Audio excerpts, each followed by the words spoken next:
Shalom. Sebuah kata yang sering kita dengar dan barangkali sering kita ucapkan ketika kita menyapa saudara seiman kita.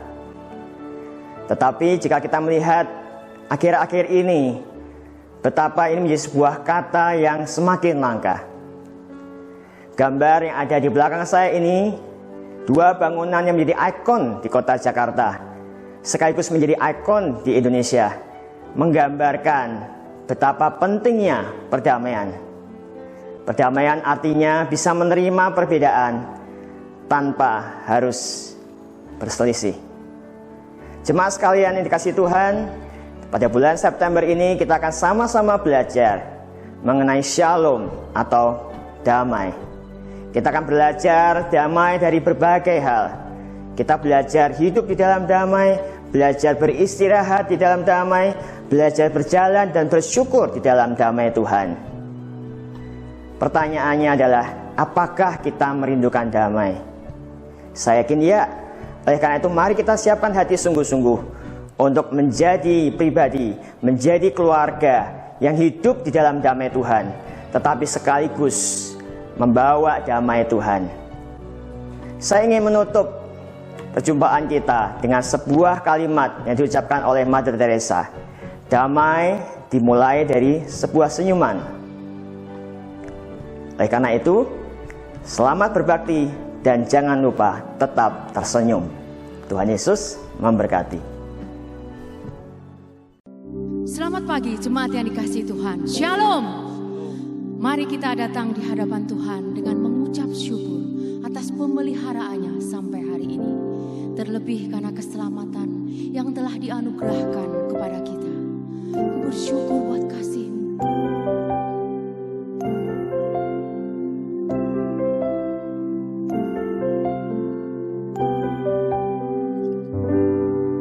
Ku bersyukur buat kasih-Mu menyelamatkan hidupku. Oh Yesus, Tuhan dan Rajaku. Dengan apa akan ku balas anugerah-Mu yang ajaib? Biarlah hidupku selalu menyenangkan hati-Mu. Betapa kagum ku melihat perbuatan tangan-Mu, ajaib dan mulianya kuasa-Mu nyata dalam hidupku. Sungguh ku tak dapat mengerti besarnya karya-Mu. Oh indahnya, oh heran kasih.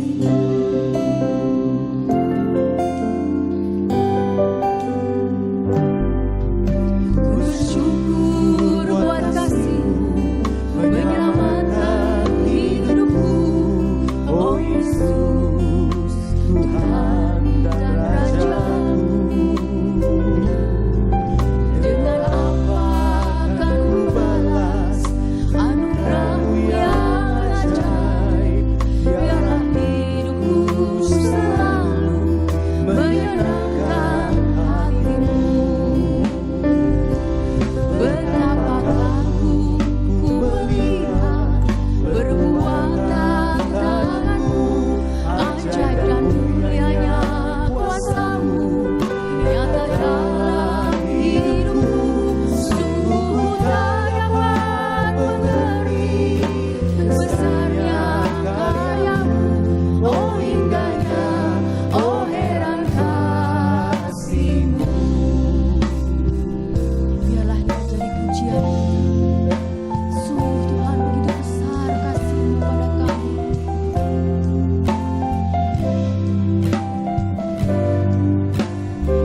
Shalom Bapak Ibu dan Saudara yang terkasih dalam Tuhan Yesus Kristus.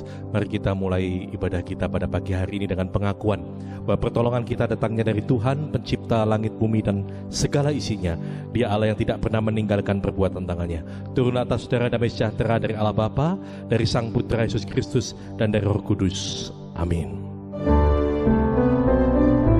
Mulia bagi Bapa, bagi Anak serta Roh Kudus, dari permulaannya sekarang dan akan jadi selama-lamanya.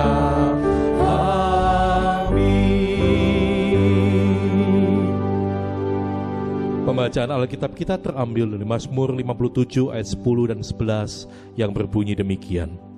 Aku mau bersyukur kepadamu di antara bangsa-bangsa ya Tuhan.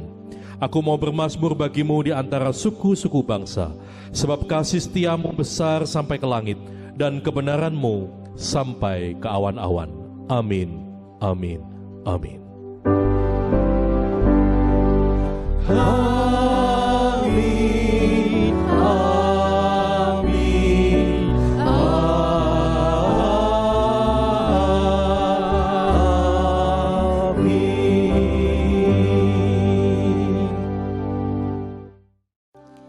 Bapa, apapun yang terjadi dalam hidup kami, ajarlah kami untuk selalu bersyukur dan berkata, terima kasih Tuhan. Thank you Lord. Thank you for everything.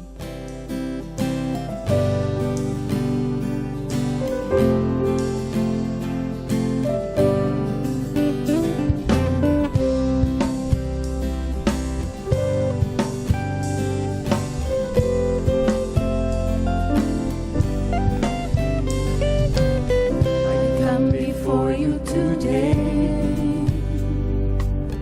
and there's just one thing that I want to say. Thank you, Lord. Thank you, Lord, for all you've given to me, for all the blessings that I cannot see. Thank you, Lord. Thank you, Lord. With a grateful heart, with a song of praise, with an outstretched arm, I will bless your name. Thank you, Lord. I just want to thank you, Lord. Thank you, Lord. I just want to thank you, Lord. Thank you, Lord.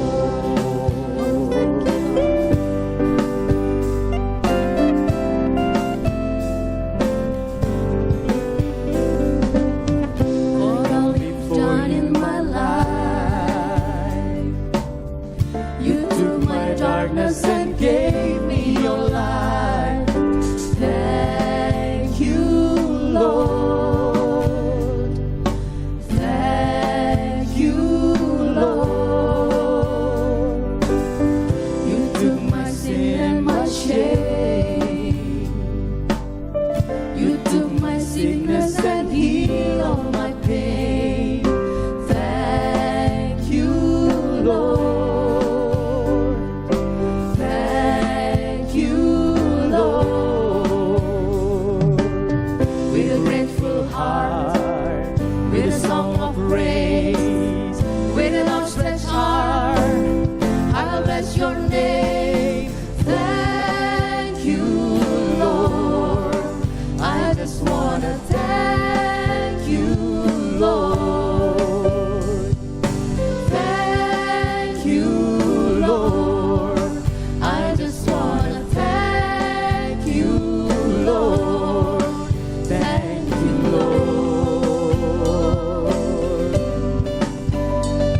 For you've done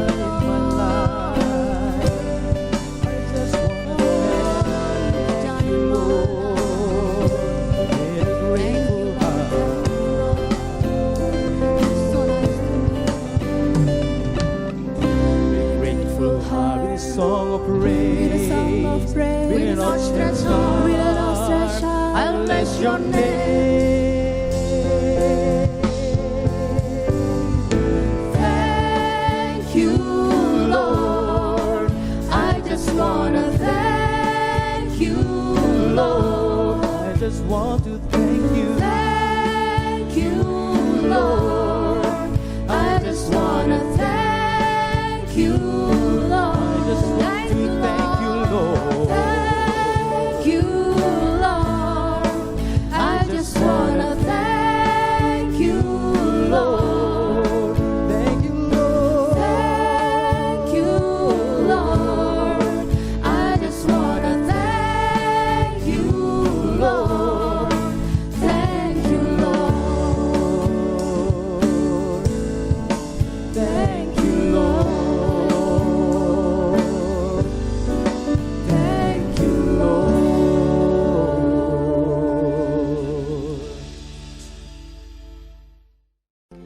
Pastor Rick Warren pernah menulis bahwa level tertinggi dalam beribadah adalah tetap bersyukur apapun keadaan kita. Saat sakit, dalam pergumulan, dalam penderitaan, dalam ketidakpastian pun tetap mengasihi Tuhan. Dan bahkan saat kita merasa Dia begitu jauh dari kita. Mari saudara, apapun yang kita alami saat ini, janganlah ragu akan kasih setianya.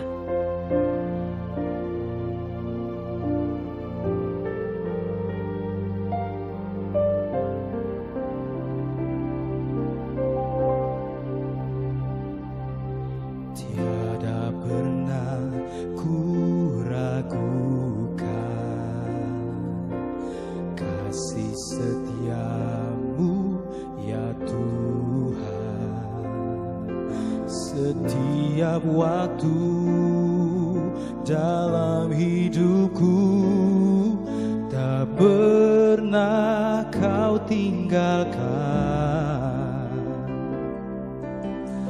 Meski langit tampak suram, awan gelap pun menghadap.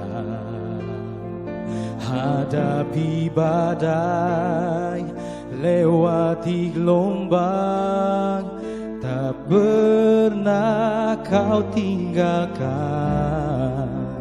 diriku.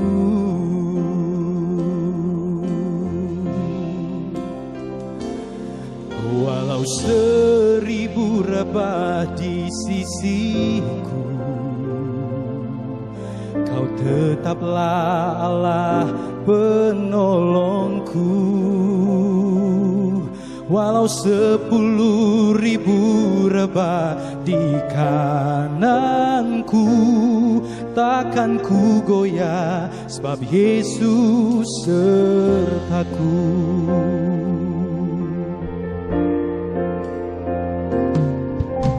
Tiada pernah ku ragukan kasih setiamu ya Tuhan. Setiap waktu dalam hidupku tak pernah kau tinggalkan. Meski langit tampak suram,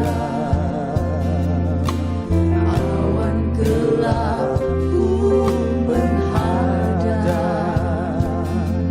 Hadapi badai, lewati gelombang, tak pernah kau tinggalkan diriku.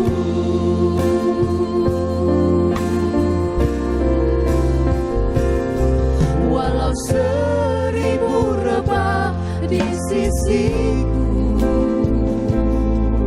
kau tetaplah penolongku.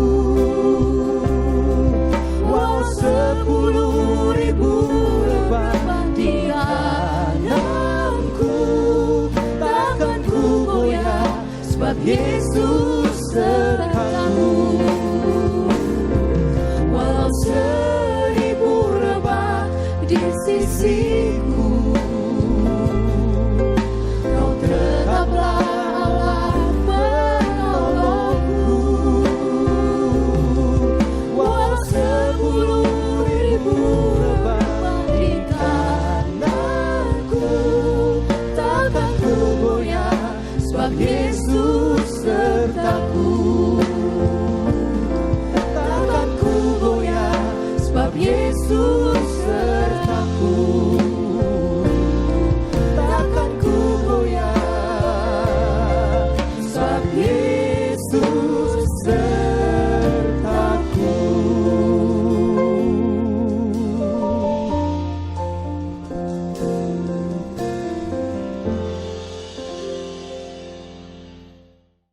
memahami firman-Mu dan kami diberikan kekuatan juga untuk melakukannya di dalam hidup kami.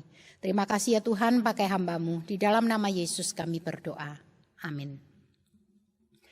Firman Tuhan pada hari ini saya ambil dari Keluaran pasal yang ke-16 ayat 1 sampai 36, tapi saya akan bacakan ayat 1 sampai 7, ayat 16 sampai 18 dan ayat yang ke-32. Demikian bunyi firman Tuhan. Setelah mereka berangkat dari Elim, tibalah segenap jemaah Israel di padang gurun Sin yang terletak di antara Elim dan Gunung Sinai. Pada hari yang ke-15 bulan yang kedua sejak mereka keluar dari tanah Mesir. Di padang gurun itu bersungut-sungutlah segenap jemaah Israel kepada Musa dan Harun dan berkata kepada mereka, kalau kami tadinya di tanah Mesir oleh tangan Tuhan ketika kami duduk menghadapi kuali berisi daging dan makan roti sampai kenyang, sebab kamu membawa kami keluar ke padang gurun ini untuk membunuh seluruh jemaah ini dengan kelaparan.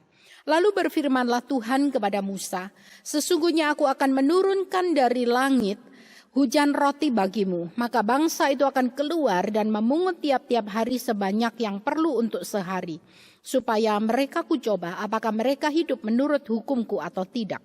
Dan pada hari yang ke-6 apabila mereka memasak yang dibawa mereka pulang, maka yang dibawa itu akan terdapat 2 kali lipat banyaknya dari apa yang dipungut mereka sehari-hari. Sesudah itu berkatalah Musa dan Harun kepada seluruh orang Israel, petang ini kamu akan mengetahui bahwa Tuhanlah yang telah membawa kamu keluar dari tanah Mesir, dan besok pagi kamu melihat kemuliaan Tuhan, karena ia telah mendengar sungut-sungutmu kepadanya. Sebab apalah kami ini, maka kamu bersungut-sungut kepada kami. Ayat 16 sampai ayat 18. Beginilah perintah Tuhan, pungutlah itu tiap-tiap orang menurut keperluannya, masing-masing kamu boleh mengambil untuk seisi kemahnya segomer seorang menurut jumlah jiwa. Demikianlah diperbuat orang Israel, mereka mengumpulkan ada yang banyak, ada yang sedikit. Ketika mereka menakarnya dengan gomer, maka orang yang mengumpulkan banyak tidak kelebihan dan orang yang mengumpulkan sedikit tidak kekurangan. Tiap-tiap orang mengumpulkan menurut keperluannya. Ayat 32. Musa berkata, beginilah perintah Tuhan, ambillah segomer penuh untuk disimpan turun-temurun, supaya keturunan mereka melihat roti yang kuberi kamu makan di padang gurun ketika aku membawa kamu keluar dari tanah Mesir. Demikian pembacaan firman Tuhan. Tema kita pada hari ini adalah bersyukur versus bersungut, atau bersungut versus bersyukur. Nah, apa itu bersungut? Bersungut-sungut itu artinya mengomel atau menggerutu. Nah, orang mengomel itu bisa ada alasan, bisa juga tidak ada alasan. Saya berikan contoh. Misalnya ada sepasang suami istri menginap di sebuah hotel. Nah, si suami itu merasa hotel itu baik, cukup baik, oke. Dan dia bisa tidur dengan nyaman, bahkan dia mungkin sampai mendengkur begitu. Karena bagi dia tidak ada alasan untuk bersungut-sungut. Dia bisa tidur dengan baik. Tetapi sebaliknya sang istri, dia tidak bisa tidur. Dia merasa hotelnya kurang bersih, hotelnya gelap dan lain sebagainya. Sehingga si istri merasa dia punya alasan untuk bersungut-sungut. Nah, kita melihat namanya orang mengomel, bersungut-sungut, menggerutu itu bisa ada alasan, bisa juga tidak ada alasan. Sebaliknya, bersyukur itu berarti berterima kasih. Nah, seseorang itu berterima kasih itu pasti ada alasannya. Mungkin karena dia sudah mendapatkan hadiah, mungkin karena dia sudah ditolong dan lain sebagainya. Nah, pada hari ini saya mengajak kita belajar dari pengalaman bangsa Israel. Bangsa Israel adalah sebuah bangsa yang mempunyai kebiasaan bersungut-sungut. Sebenarnya bangsa Israel itu banyak mengalami hal-hal ajaib yang dilakukan oleh Tuhan di dalam kehidupan mereka yang seharusnya bisa membuat mereka itu senantiasa bersyukur kepada Tuhan. Kalau kita melihat kisah bagaimana bangsa Israel keluar dari tanah perbudakan di Mesir dengan didahului oleh 10 tulah yang dilakukan oleh Allah, maka ini adalah satu hal yang ajaib ketika mereka keluar dari tanah perbudakan di Mesir. Selanjutnya dikatakan di dalam perjalanan mereka menuju tanah perjanjian. Allah memberikan tiang awan di siang hari untuk menolong mereka dari panas terik matahari. Dan memberikan tiang api di malam hari supaya mereka bisa tetap merasakan kehangatan dan berjalan di dalam terang. Sehingga siang dan malam firman Tuhan mengatakan mereka bisa tetap berjalan dengan baik. Tapi di tengah-tengah perjalanan dikatakan Firaun mengejar mereka, Firaun dan pasukannya. Dan pada saat itu mereka bersungut-sungut kepada Tuhan. Kembali Tuhan melakukan mujizatnya dengan membelah laut menjadi sebuah tanah yang kering dan mereka bisa menyeberang. Tidak lama setelah itu dikatakan sampailah mereka di sebuah tempat. Dan mereka tidak dapat meminum air karena air itu pahit. Tempat yang bernama Marah. Airnya pahit. Kembali mereka mengomel kepada Tuhan. Tuhan melakukan mujizatnya. Tuhan menyuruh Musa melemparkan kayu. Dan air itu menjadi manis. Nah, di dalam perjalanan selanjutnya dikatakan mereka sampai di sebuah tempat yang bernama Elim. Elim ini adalah sebuah tempat yang baik bagi mereka. Karena dikatakan ada 12 mata air dan 70 pohon kurma.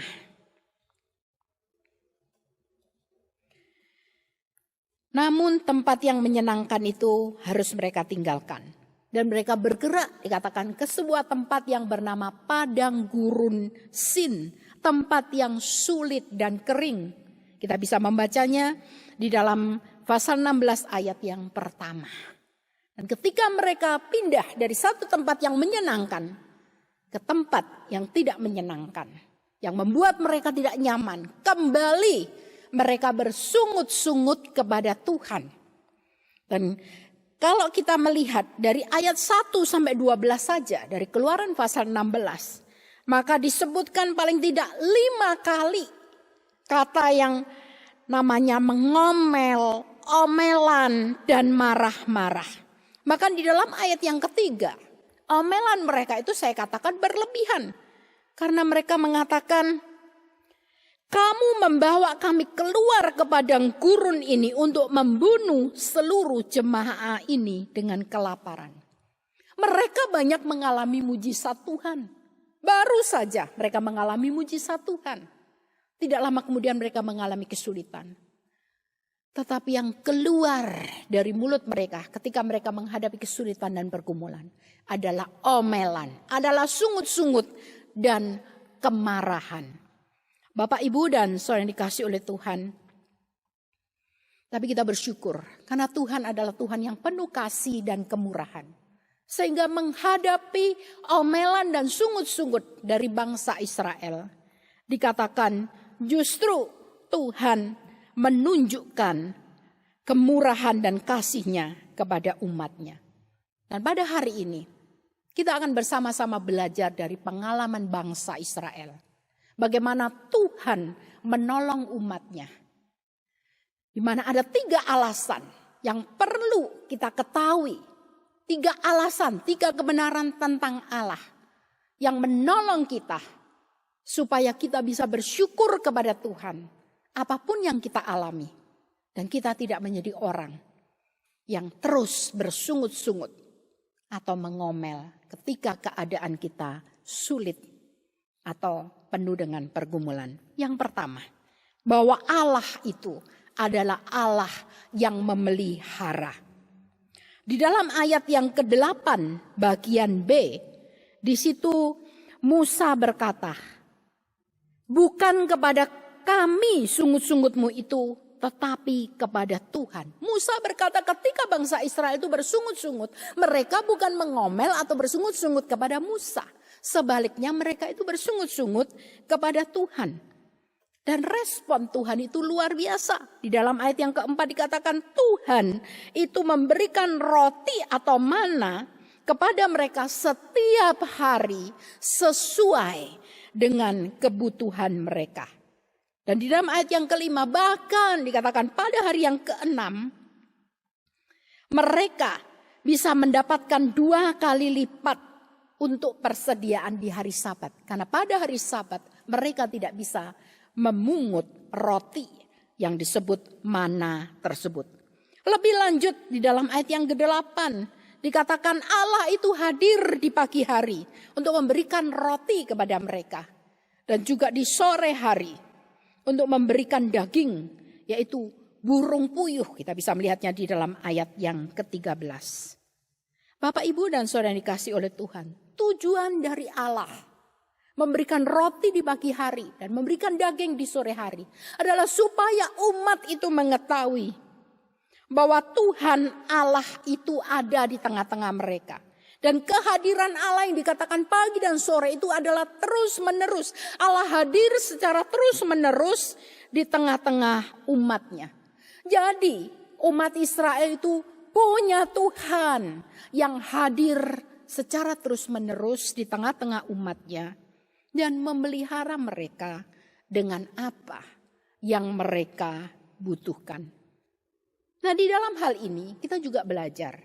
Ketika Tuhan memelihara umatnya, itu bukan berarti Allah menyuruh umatnya itu berdiam diri. Pasif, tidak berbuat apa-apa, itu tidak. Tetapi Allah menyuruh mereka itu memungut. Yang artinya mereka bekerja dan melakukan sesuatu. Dan Allah itu memelihara umatnya. Setiap hari mereka harus memungut. Dan pada hari ke-6, 2 kali sebagai persediaan di hari Sabat. Nah, hal ini juga mengingatkan kita di dalam perjanjian baru. Matius pasal yang ke-6. Ketika Yesus berkata di dalam ayat yang ke-25-26. Jangan kamu khawatir apa yang akan kamu makan, kamu minum, kamu pakai. Pandanglah burung-burung di udara. Nah, ketika Tuhan mengatakan jangan khawatir, itu menyatakan satu kebenaran bahwa Allah yang kita percaya adalah Allah yang memelihara hidup kita. Dan Allah yang memelihara hidup kita itu adalah Allah yang mengajarkan kepada kita untuk kita tidak berdiam saja, bersikap pasif dan menunggu. Tetapi Allah mau kita itu berusaha dan bekerja. Karena burung-burung itu pun dia harus pergi mencari makanannya yang sudah disediakan oleh Allah bagi mereka.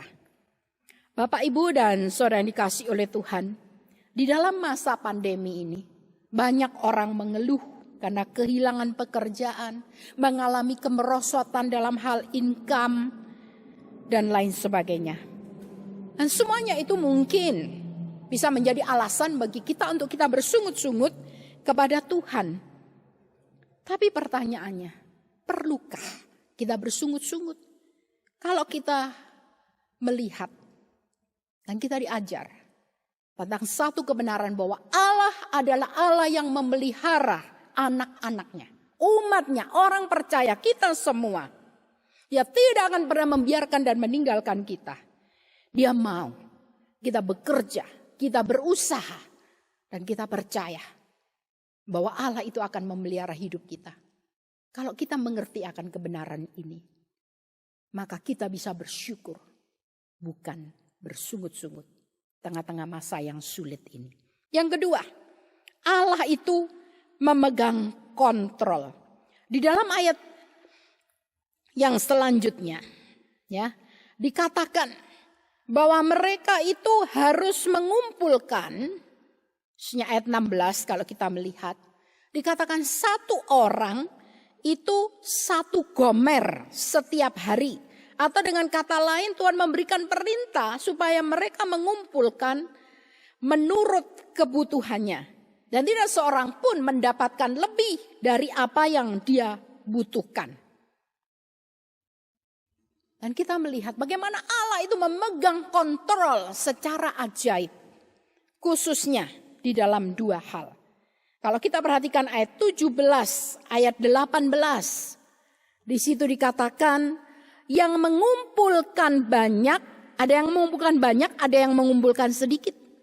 Yang mengumpulkan banyak tidak kelebihan, dan orang yang mengumpulkan sedikit tidak kekurangan.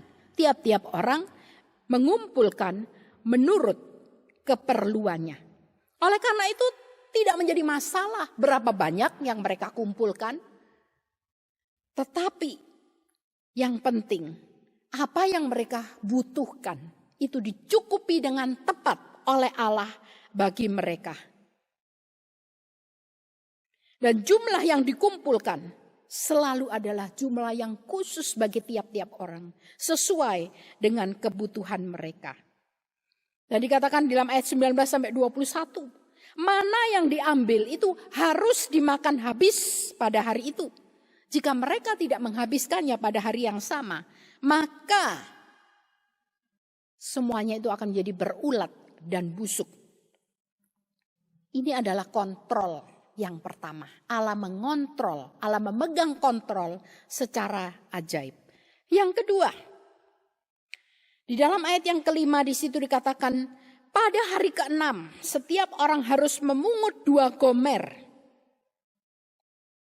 Lalu juga di dalam ayat yang ke-22, di situ dikatakan bahwa pada hari ke-6 mereka memungut roti itu 2 kali lipat banyaknya. 2 gomer untuk tiap-tiap orang. Ini adalah perintah yang diberikan oleh Allah. Kita melihat bahwa mereka diizinkan untuk mengumpulkan 2 kali lipat pada hari ke-6. Tujuannya apa? Tujuannya adalah supaya ketika pada hari ke-7, yaitu hari Sabat, tidak ada yang bisa mereka kumpulkan. Mereka punya persediaan pada hari yang ke-7. Dan yang ajaib, dikatakan di dalam ayat yang ke-24, mereka membiarkannya di tempatnya sampai keesokan harinya, seperti yang diperintahkan Musa. Lalu tidaklah berbau busuk dan tidak ada ulat di dalamnya. Luar biasa. Kalau pada hari-hari yang lain mereka mengumpulkan lebih dari yang mereka butuhkan, maka sisanya yang tidak dihabiskan pada hari itu besoknya akan menjadi berulat dan busuk. Tetapi pada hari ke-6 ketika memang mereka diperintahkan untuk mengumpulkan 2 kali lipat dan itu disimpan untuk hari ke-7, maka yang disimpan untuk hari ke-7 itu dikatakan tidak berbau busuk dan tidak ada ulat di dalamnya. Kita melihat Tuhan itu adalah Tuhan yang memegang kontrol atas kehidupan manusia. Tuhan adalah Tuhan yang mengendalikan kehidupan kita. Orang yang percaya dan sungguh-sungguh berharap kepadanya. Bapak, Ibu, dan saudara dikasihi oleh Tuhan. Ada orang yang berkata bahwa tahun ini adalah tahun untuk bertahan hidup. Artinya apa? Bukan tahun untuk memikirkan bagaimana saya mengembangkan usaha, bagaimana saya memajukan usaha. Karena banyak perusahaan besar telah bangkrut. Khususnya mereka yang bergerak di bidang perhotelan, pariwisata, dan juga penerbangan. Mereka berkata berbulan-bulan kami tidak mendapatkan income, sementara pengeluaran itu harus berjalan terus. Kami tidak tahu lagi bagaimana harus bertahan. Kapan semuanya ini berakhir? Kami tidak tahu. Tidak seorang pun yang tahu. Tapi kita tahu dan percaya satu kebenaran.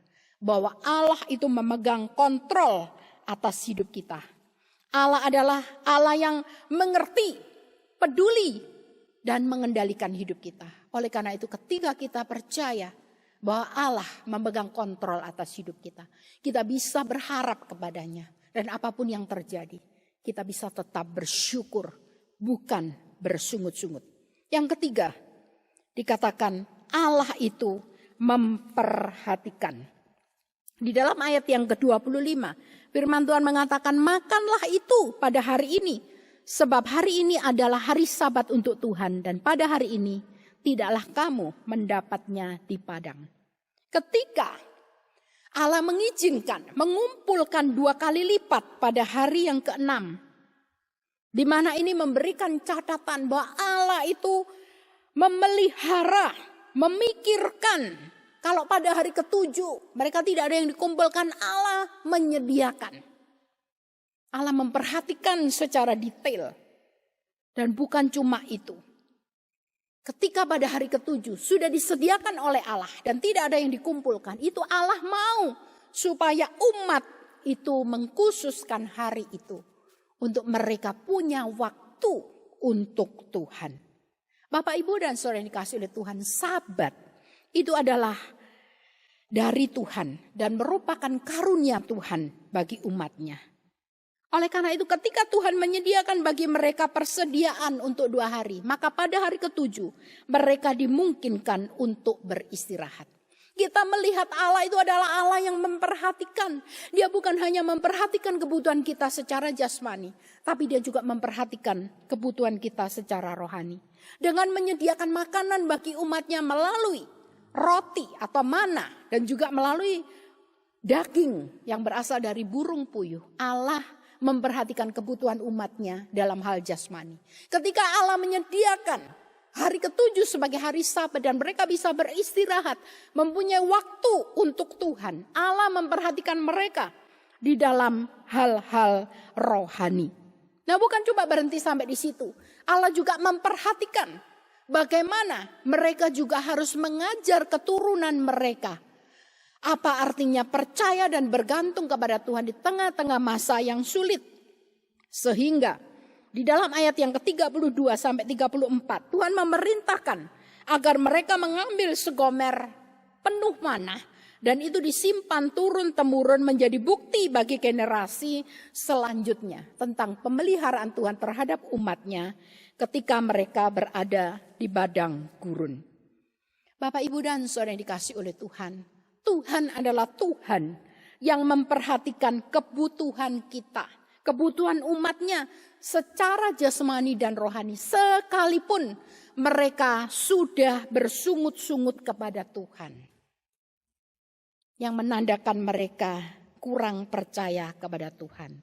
Mereka juga diperhatikan oleh Tuhan tentang keturunan mereka, supaya keturunan mereka bisa juga belajar percaya dan bersyukur kepada Tuhan. Demikian juga dengan kita semua. Di dalam masa pandemi ini banyak orang merasa khawatir.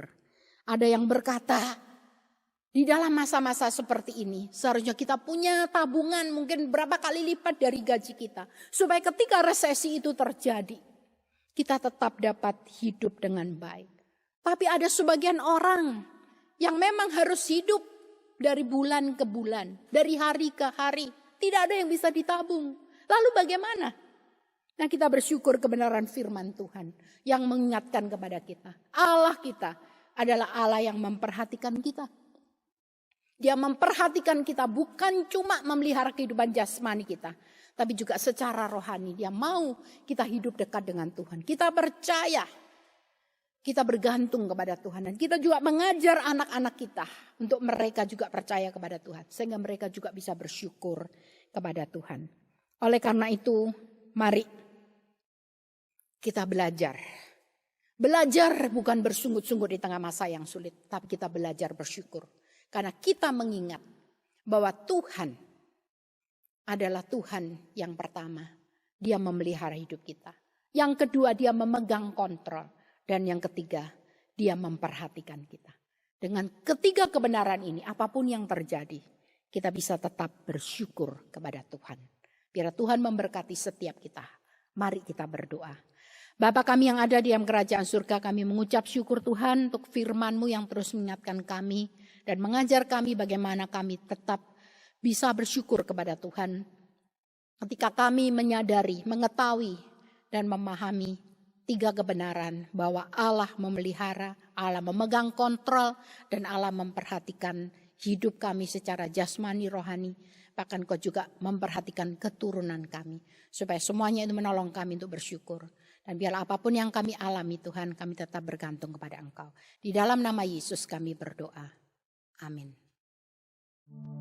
Jemaat yang dikasihi Tuhan, mari dengan penuh keyakinan kita jalani hari-hari kita dengan tetap percaya bahwa Dia baik. Mari berikan hormat kepadanya akan kasih setianya kepada kita.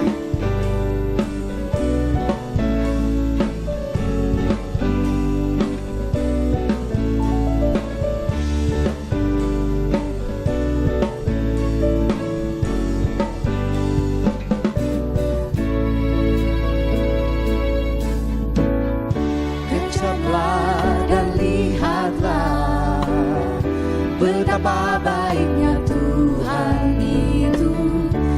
rasakan dan nikmati kasih setia Tuhan. Kecaplah dan lihatlah betapa baiknya Tuhan itu. Rasakan dan nikmati kasih setia Tuhan. Syukur bagimu Tuhan, segala hormat bagimu Tuhan. Allah yang mengasihiku, Allah yang memeliharaku selamanya.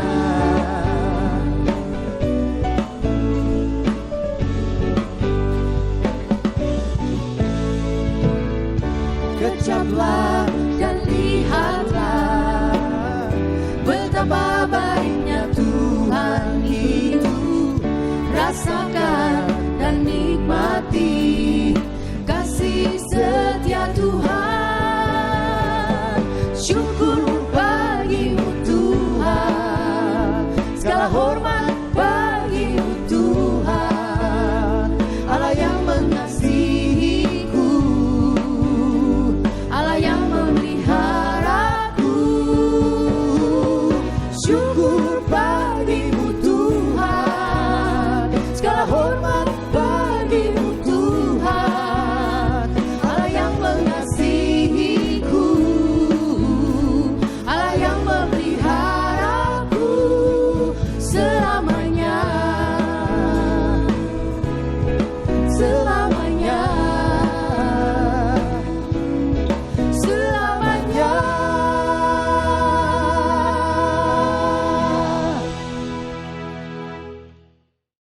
Mari kita akhiri ibadah kita pada pagi hari ini dengan menerima berkat Tuhan. Mari jemaat yang dikasihi Tuhan, arahkan hatimu kepada Tuhan dan terimalah berkat-Nya. Tuhan memberkati engkau dan melindungi engkau. Tuhan menyinari engkau dengan wajah-Nya dan memberi engkau kasih karunia. Tuhan menghadapkan wajah-Nya kepadamu dan memberi engkau damai sejahtera dalam keluargamu, dalam segala usaha dan pekerjaanmu, dalam studimu, dan dalam apapun yang kau lakukan bagi kemuliaan nama Tuhan. Diberkatilah engkau. Semua kita berkata, amin.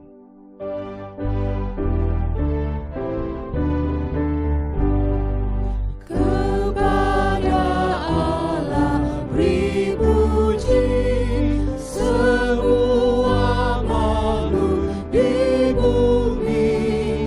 Padanya ku beri pujian, Bapa, Anak, dan Roh Suci.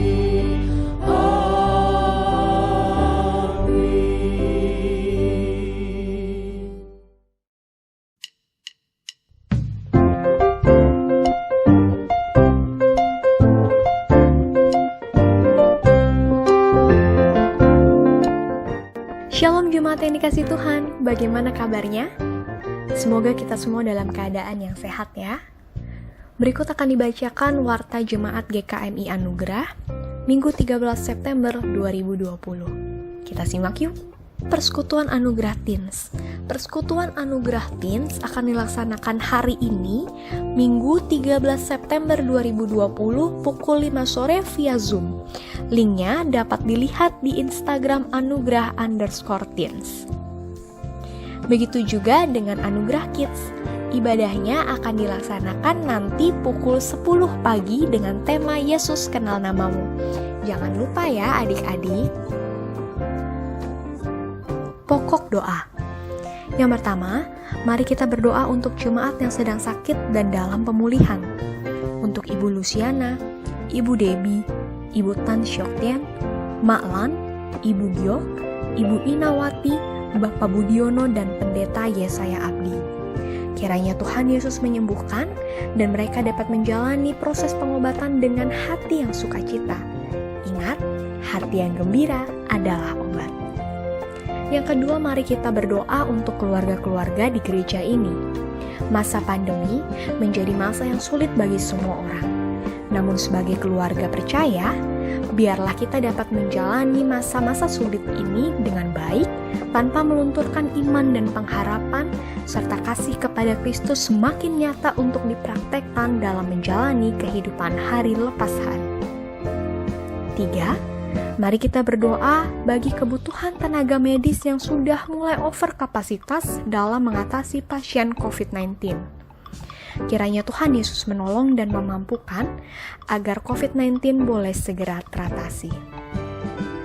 Terakhir, mari kita berdoa agar rakyat Indonesia semakin disiplin menerapkan protokoler kesehatan, yaitu tetap menjaga jarak, memakai masker, rajin mencuci tangan. Dengan demikian, upaya pencegahan penyebaran COVID-19 boleh berjalan dengan baik. Berdoalah agar disiplin itu dimulai dari diri kita sendiri. Dengan demikian, kita dapat menjadi teladan bagi sekeliling kita.